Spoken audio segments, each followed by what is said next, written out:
In 1995, Mel Gibson voiced John Smith in Disney's Pocahontas. In 2005, Terrence Malick sort of did a live remake of the Pocahontas called The New World, starring Colin Farrell, in which Colin Farrell portrayed the character of John Smith. Okay. And then Charlie Hunnam shows up in the Lost City of Zed, and he actually looks like John Smith. You missed Apocalypto, dude.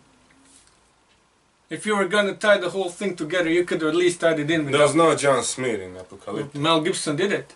It's about Southern American jungles no Pocahontas. and Indians living there, so it We all... are living in the Lost City of Zed, not Z, Zed. Zed, yeah. We thought it was Z.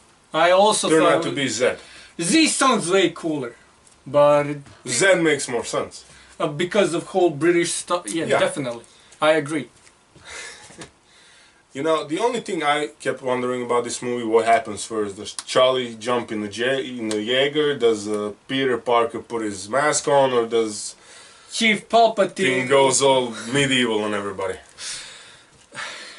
And at one point, did you even notice Robert Pattinson was in the movie? Who's Robert Pattinson? The pale vampire from Twilight. The guy that gets... Have you seen anything else? Because I haven't seen those movies. Remember Me? It was a 9/11 thing. No. Good movie, starting Pierce Are we Brosnan gonna as talk well. about Lost City of Zed at all, or are we gonna do references? We're gonna do references. Just so you know, Robert is in this movie. He did Water for Elephants or something. I missed that one too. What's her name? I know the movie, Yeah. but yeah. Basically, he's... Lupita Nyong'o? No, I'm not sure she was in it. Maybe though. Anyways, he hides behind the beard the whole movie, so you don't even know it's him. Listen, I knew Tom Holland was in the movie, and it took a while for him to actually get there. Chief Palpatine, the actor... You didn't even notice Chief Palpatine. Yeah, I did. I was like, that's Palpatine! He looked familiar, but I couldn't place him. So I was like, that face looks familiar, but it was because he didn't have the Palpatine voice. But anyways, we're way off track, man. We're way off track. But so Lost City of Zed, based on true events about a British major who he gets sent into the Amazon jungle to map out the river. Pretty much, yeah. What is the original point? There was a conflict between Brazil and Bolivia. And he was sent in there sort of as mediator between the two. And this is early 1900s. Very early 1900s. Very early. So it's based on the true events. I don't know whether you mentioned. Yeah. He goes out as part of the expedition to map out the Amazon River and to see where the original point is to kind of settle the conflict between Brazil and Bolivia. Yeah.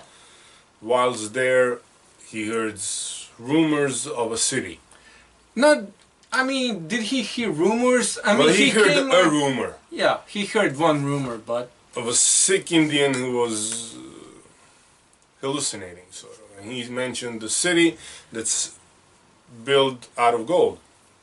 And he thought there was nothing to it, just ravings of a mad Indian. And we already had tales about El Dorado, the city of gold, which was supposedly mythical, never found. So there was that whole thing, and yeah. So many maps out they found where the Amazon River originates, and while investigating or surveying, taking measures for the survey, he found pottery and other evidence to suggest that there indeed is a city there. Yeah. And now we follow the story how he goes back and tries to go back again, tries to find the city, doesn't work out. He goes, fights in a war. World War One. World War One. And let's just mention before that while he was still in the jungle, he got word that Machu Picchu was found in Peru, which was also a monumental discovery in the history. I think that was the second time he was in the jungle. Yeah, but no, because Machu Picchu was discovered in 1911. Among other great things that happened in 1911, which we're not going to go into, but World War One came after that. But and Croatia was also mentioned in throughout the movie. Yeah, newspaper. That was also a cool shout out to our country, and Although we were kind of... we lost in the war. We were on the wrong side, but as we usually are for some reason. But anyways, we're getting off track again. So he basically after the war, he kind of draws in. I mean, he gets injured in the war, so he kind of takes some time to recuperate. He basically gives up the idea. He still believes that there is indeed the lost city of Zed, but he doesn't want to go. But he lost the Urge. drive. Yeah, drive to go find it again, and that's where Tom jumps in, playing his son, and he basically not much older son talks him into going back. So two of them travel together. Yeah, and that was I mean the movie. Listen, we're not spoiling anything for you. We're not giving you then the juicy details. I We're mean, just giving you the general plot points. Yeah, plot But, points. They are basic history. Also, yeah, just because I didn't know much about this, when I saw the trailer, I was okay, cool. This looks interesting, and then I was like, because this is the same era as we said, Machu Picchu gets discovered in Peru. Shackleton also goes. Well, this was after Shackleton. Yeah, but Shackleton also gets a mention in this movie, and one of his colleagues, for lack of better words, also is part of this movie, and I was glad that James Murray, who was kind of second in command on Shackleton's mission. He joins them because there was a mini series that we watched a few years ago, and I think it all deserves a mention since it was mentioned, and it was cool that they actually acknowledged all those discoveries inside of this movie. And yeah, the movie to me was I don't know, to me was slow. It moves certain slowly. aspects of it were slow paced. You don't expect a big action flick because this is not it. No, World War One is pretty much the most action that we get. And he gets about like 15 minutes of screen time. Something like that. So don't expect much action. It's slow paced. It's not dragged out too much. No, it just there's a lot of things going on that is separate from each other. Like, as life is slow when you live it. So you're looking at a person's life through his eyes, pretty much. Yeah, for about 30 years or something. Yeah, 25. and certain aspects of it, and when you walk through the jungle, you're actually walking through the jungle. Oh yeah, you don't jump from okay, we started, now we're there. No, you actually go through it with them. That slows the pace down because you can only walk so fast, but it also adds a different intrigue to the movie, I'd say. Just because if those parts were left out, you would have a shorter movie, but you would feel like I didn't get the whole picture. This way, you get the whole picture. Pacing is slow. It's not spectacular by any stretch of imagination. It's just a story. It's a great movie. I would go so far as to say it's kind of like coming of age movies are. So, whereas in a coming of age movie, like the whole you're talking movie about it's not about a kid, it's about a grown man looking for a city. Yeah, and so it takes its time. It describes every aspect of the man's life to a great detail, but there's a lot of things going on. They connect all the dots, and they pretty much show you the general, like, you are inside of this movie through every, like, you literally are there. It's not always spectacular, it's not always pretty, it's not always exciting, but there is danger. Like, there are parts where the suspense just kicks in and you're wondering what's gonna happen when they're in the jungle, for example, or even in the World War One. When they're in there, you don't know if this man's gonna survive, especially if you don't know this story. So there is a benefit to watching this movie. You learn something in it. There is great cinematography. Like, they're on sets. It's not made in studio, so that's always cool. The horses are also there. Like, they ride literal horses, real life horses. I mean, the war is also done pretty well, even though it's just a small segment of the movie. But the conflict and drama between the family and then the Royal Geographical Society and just the business aspects of actually going on an expedition of such magnitude. Yeah, I mean, and everything that goes into it, like the sponsorships, I'm not gonna say asking people for, but raising money actually. Yeah, raising support for such an expedition. I mean, raising finance. Yeah, and at one point this man was doomed. Like his work was like he almost got. I'm not gonna say fired, but he almost lost everything at one point.